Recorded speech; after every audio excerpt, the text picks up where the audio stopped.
So these are interesting. This is the Bleacher Report. Every team's most likely cap casualties ahead of the 2025 offseason. Browns, they say Jack Conklin, offensive tackle, you see $14.5 million. Jordan Hicks, cutting him ahead of free agency would clear $1.5 million in cap space, not much.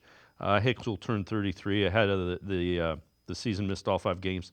Joel Bitonio, post-June 1, ideally. There would be a trade market for him, but he will turn 34 next season. Browns could only cut him. That would clear $8.4 million in cap space. The one thing I would say about Jordan Hicks, he was hurt. Now, I know he's older. You still don't know if JOK is going to be able to go. So I'd be real careful with that. I wouldn't cut Jack Conklin. And if Joel Bitonio's coming back, I certainly wouldn't cut him. So the question I have relative to those guys, if they go back to Stefanski's offense, how much better does this offensive line look? Because you're not asking them to kind of be dancing bears. You're letting them do what they want to do, that's why Conklin and Bitonio want to get back to it. They want to get out and knock people down. Exactly. And Wyatt Teller's the same way. I mean, I think we talked about it. Joe Bitonio said he might have pulled 8 or 10 times all year, and there used to be games where he would pull 8 or 10 times in a game. And Wyatt Teller certainly is at his best when he's out in space looking to pancake somebody. So I think the line would look better. I think we saw the line look better as the year went on. Part of that was health. Part of that was continuity.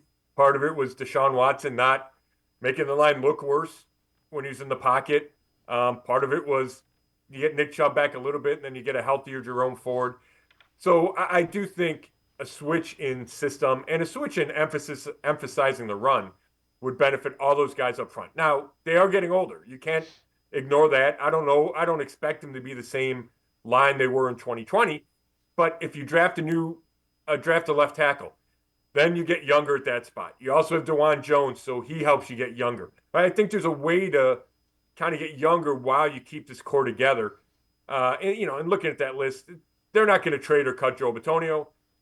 Jordan Hicks, they really thought he played well. Age and injuries are a concern, but he's pretty cheap.